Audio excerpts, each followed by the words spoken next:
Hey y'all, this is David, the Georgia photographer. Today it's cameras and coffee. What I got today is I got this little widget. I bought this last week one day, ordered it on Amazon, and here it is. What this does is this solves the age-old problem I've been having with this thing, which apparently is currently made of hen's teeth. This is the GoPro audio impedance matcher to couple the 3.5 millimeter microphone impedance to USB-C so that the GoPro can use the audio from the microphone. Well, as you can see, it just kind of dangles beside the camera with that little cage. So I bought this. This is supposed to be the new whiz-bang solution to that. And I already have a problem. It's got a GoPro mount on the bottom. I'm gonna have to add height because I thought it was gonna be threaded 1/4-20, but it's not. I'll have to get my 1/4-20 GoPro adapter and put in this. But this has the housing cast into it for the audio adapter. And it has a cold shoe on the top to mount the mic. The rear of the cage has a door on it. It just snaps off. There's that. And this basically threads through here, I think. And you run that in like that. It's pretty tight fit. It ain't gonna rattle. Works pretty good. All right, and then the GoPro drops in like this said. And you plug your cable in like that. That's already a lot better. Then of course you run your door back and it locks in. There's that. Yeah, this looks pretty good. That's a pretty clean install. As soon as I come up with I may wind up making me another. I just touched my ND filter. Oh, my ND filter. Mods to come. We'll set that aside. Oh, well, figures. I wanted to try the cage that has the integrated mount, so now I can see that I'm gonna have to make some changes to this housing. I'll probably take that filter thread off of this cage and see if I can adapt it somehow to that one. A little bit of interesting machine work. I may have that mounted on there.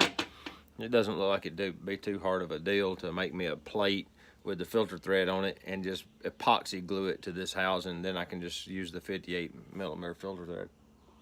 And then I'll make me an aluminum base with the GoPro attachment on it. And that way I'll have the Arca Swiss mount already built into the GoPro base. Unless they make one, I'll look and see. Either way, that's how I'll do the bottom of it. I kind of like the clean lines of it though. That's gonna simplify things dramatically. I've been out of town. I got a little bit of footage from North Carolina last weekend, but I haven't really had the time to scrub through it. I've been real busy with work as usual. This has really gotten real hectic here lately. I was supposed to be off today and I wound up working all day today too, so sorry about that, guys. But I got a new program for editing photos. I downloaded Darktable and I just wanted to see how easy it would be to work with, because I've used Raw Therapy in the past, and Raw Therapy is real techy. It's got terms that don't make real good sense. Some of them do, some of them don't. Some of the sliders don't respond like you would think they should. And it's just, you know, the whole export process is kind of convoluted. Once you get the hang of it, you can do edits with it, but to me, it never did as good as Lightroom. Lightroom just simplified everything and would make the images just look so good. So I've been on the hunt for a replacement for Lightroom. Well, I found Darktable. And Darktable is open source, a lot like GIMP. I use GIMP as my version of Photoshop already. I've used it for years and I'm familiar with GIMP, so that's how I make my thumbnails. I downloaded Darktable on my computer and installed it, and I edited a photo with it. And I gotta admit, it was pretty darn intuitive. It's all slider controls, so it wasn't complicated. It worked surprisingly well. I was able to do some simple edits and do an export. It took me a second to find the export panel, but once I found it, it wasn't real hard to work with. It allowed me to create a folder on my hard drive, point the saves to that folder, and I'm beginning to think that this might be my replacement to Lightroom. I think this dark table is actually going to be a viable solution. It's non-destructive. It builds your edits as layers or whatever.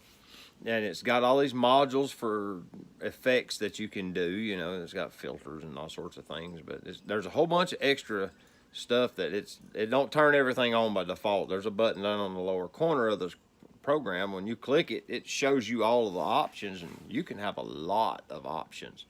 It's a very powerful editing program, and it's non-destructive, so it doesn't like completely alter your files. It was easy to download. It's only a few hundred megabytes. It's not like a bunch of gigabytes of memory, so it doesn't take up a lot of hard drive space. I was kind of surprised it was only a couple hundred megabytes.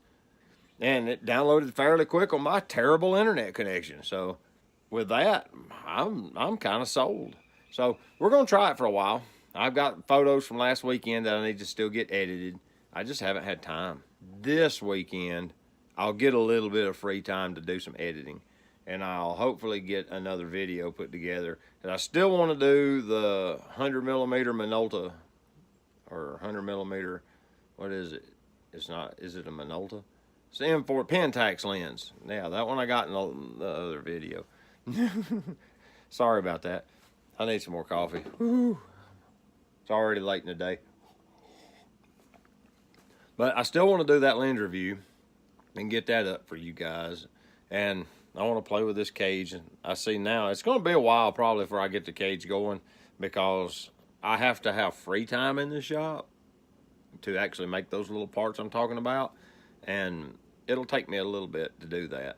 If you guys have a better solution to this thing wasn't but like $12. It was super cheap.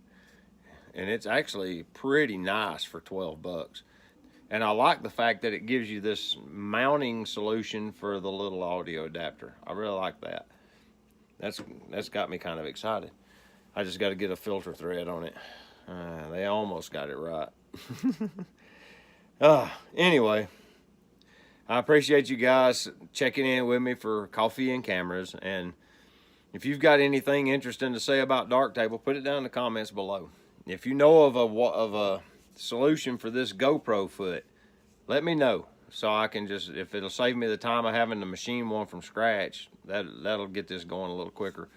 And maybe even a filter adapter. So anyway, with that, this is David, the Georgia photographer, and I appreciate you guys listening to my 10 minutes of rambling, and almost 10 minutes of rambling. The counter's still running up here. And I appreciate it. Like and subscribe and all that jazz. So until next time, we'll see y'all later. Bye-bye.